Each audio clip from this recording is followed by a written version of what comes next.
Hey everybody, once again, happy Wednesday evening. It is Wednesday, July the 8th. Wednesday, July the 8th. So just wanted to again come to you midweek and just give you an encouraging word. But today's encouraging word comes from an experience I had this morning. I mowed the yard yesterday, and then it rained last night. So oftentimes after it rains, I'll notice that there are some ant hills in the yard. So I decided to spread a little bit of ant repellent and to get rid of those pesky ants. And so as I was walking around the front yard, I finished that task, and then I walked around to the backyard, which is where I am now, to continue doing the same. And it was about right here, once I got to about right here in my backyard, literally right here, just right in this area, I found a baby bird, a baby nestling, I believe is what they're called.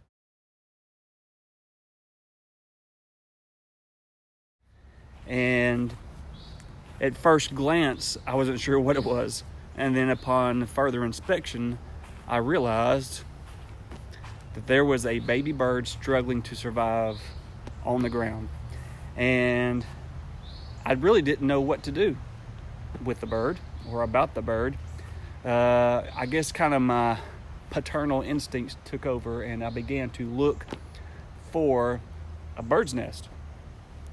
I actually went inside and told Julie that I found a bird, and what should I do? I mean, what can I do? Can I call a vet?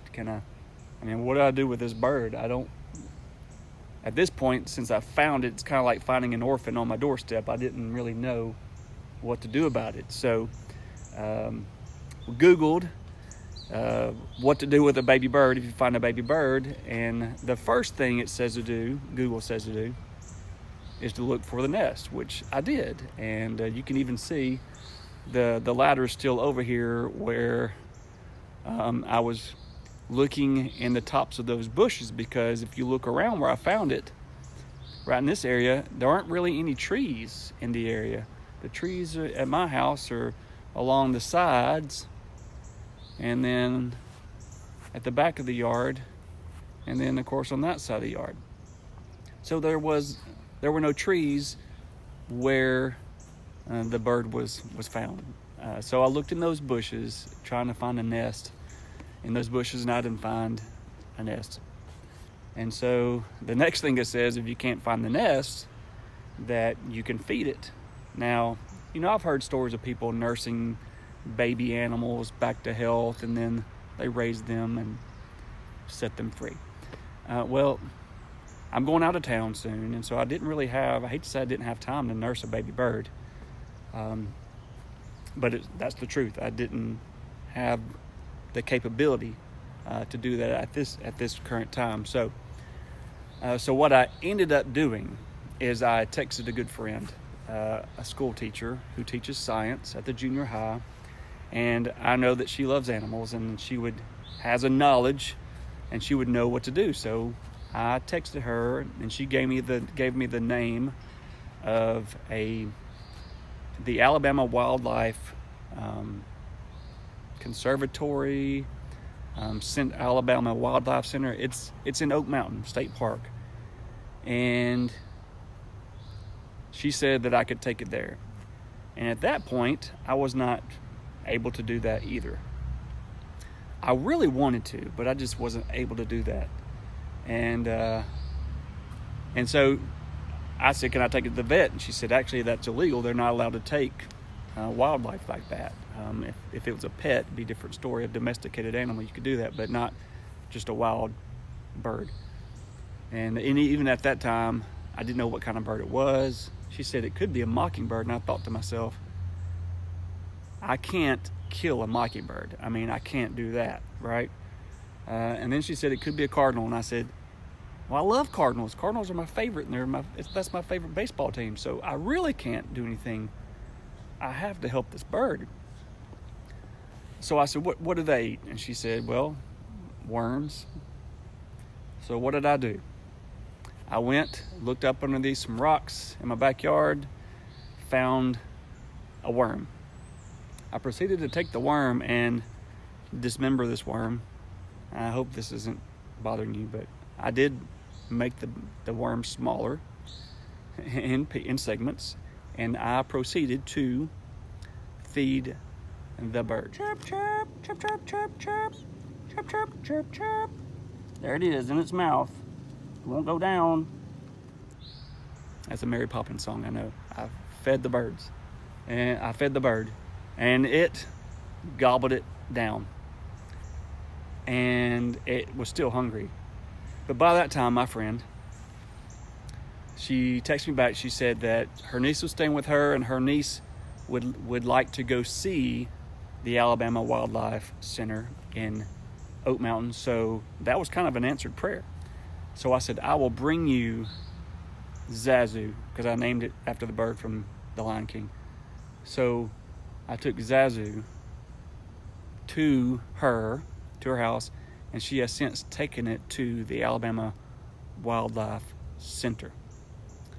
So I said, please give me updates, send me pictures of you dropping off Zazu, and thank you for coming through. And she said, listen, she said, that's the way she is with animals. Like, she said, it wouldn't have really mattered what it was, that she wanted to make sure that bird was taken care of. And even I found myself drawn into that feeling. I wanted to do, I put it on Facebook. You may have seen it on Facebook. And even when I was feeding it, I was calling to it to make it open its mouth, and it did. And I gave it a little bit of worm. So interesting, cool experience this morning. And I hope that bird grows up and gets its strength and is able to fly one day. So maybe one day it'll come back and visit me. I don't know about that. But anyway, long story short is hopefully the bird is on its way to becoming healthy, whatever type of bird it was. And I'm going to try to find out if they told her once she took the bird there. And maybe they were able to tell her what kind it was, identify that bird. But anyway, so tonight I wanted to share that story with you, but it also reminded me of a scripture that I want to share with you. I'm going to come right over here and open my Bible up to Matthew. And let me read this to you. And this may be a familiar verse of scripture to you. This is coming from the book of Matthew. In Matthew chapter 10, verse 29 and 31. This is what it says, starting in verse 29. It says, are not two sparrows, or in some translations it says two birds, are not two birds sold for a little money, a very little amount of money, or it says a copper coin here, which is very little money. And not one of them falls to the ground apart from your Father's will.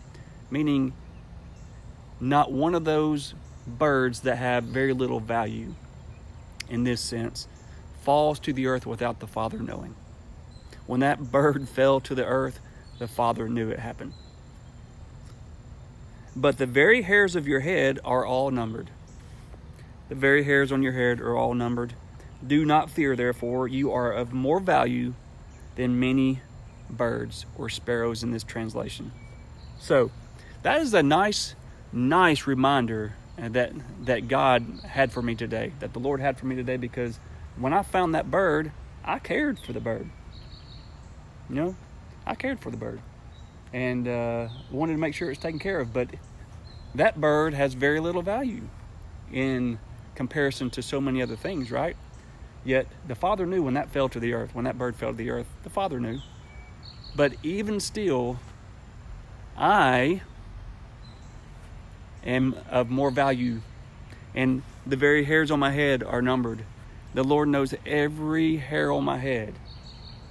That gives me peace, that gives me comfort. Okay, and that is an honest truth for you today.